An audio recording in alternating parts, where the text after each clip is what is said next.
a ray of hope. Let's see. خالد صاحب سزا جو ہے معطل کہیں نہ کہیں تو آپ کو لگتے ہیں چانسز ہو سکتے ہیں؟ جی مجھے تو لگتا ہے کہ سزا میں نرمی بھی ہو سکتی ہے اور معطلی بھی ہو سکتی ہے. اس کی وجہ یہ ہے کہ جو فیصلہ ہے جس کے تحت ان کو سزا ہوئی ہے اس فیصلے ہی میں صفحہ 171 کے اوپر یہ لکھا ہوا تھا جس میں ان کو بری کیا کہ جس کا یہ جج صاحب نے بھی جس کا حوالہ دیا ہے اور ساری دنیا میں جو قانون دان ہیں وہ اس فیصلے کو ایک کمزور فیصلہ قرار دے چکے ہیں.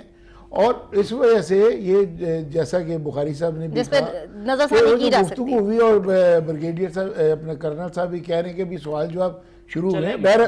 جو اٹھان ہے مقدمے کی اور جو وہ فیصلہ کمزور فیصلہ ہے اس کی روشنی میں ہم یہ کہہ سکتے ہیں کہ سزا میں نرمی بھی ہو سکتی ہے اور سزا معطل بھی ہو سکتی ہے.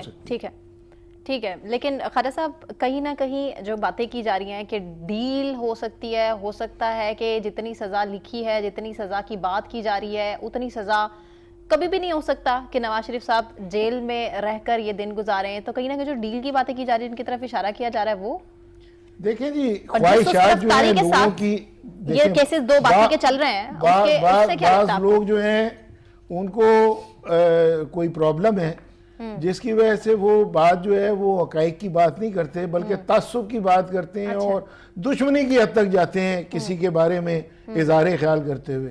ٹھیک ہے. تو اگر آپ قانون کی بات کرتے ہیں, اگر آپ طریقہ کار کی بات کرتے ہیں تو اس میں رہتے ہوئے بات یہ ہے کہ اگر وہ سزا جو ہے وہ کم تھی تو اس کے خلاف ان کو اپیل کرنی چاہیے تھی. ٹھیک ہے. وہ اپیل نیب نے نہیں کی ہے تو اس وجہ سے اس میں اضافے کا تو سوال ہی پیدا نہیں ہوتا. پٹیشنر نے اس میں ریلیف مانگا ہوا تو سزا بڑھے گی کیسے, یہ بھی ہماری سمجھ سے بالکل وہی کہہ رہا ہوں نہیں کیا نیب نے. یہی میں بات کرنا چاہ رہا تھا. میرے خیال سے ریکارڈ پہ لے آنی چاہیے وہ یہ ہے کہ 2 دفعہ سپریم کورٹ دفن کر چکی ہے وہ حدیبیہ کا مردہ جو ہے. اب تیسری دفعہ اس کے اکھڑنے کی کوئی امید آپ لوگوں کو نہیں رہنی چاہیے کیونکہ وہ دفن ہو چکا ہوا ہے. امید سے تو پورا آپ ہی کی سپریم کورٹ کے اور ہماری سپریم کورٹ کے 3 ججوں کے پینل نے کیا تھا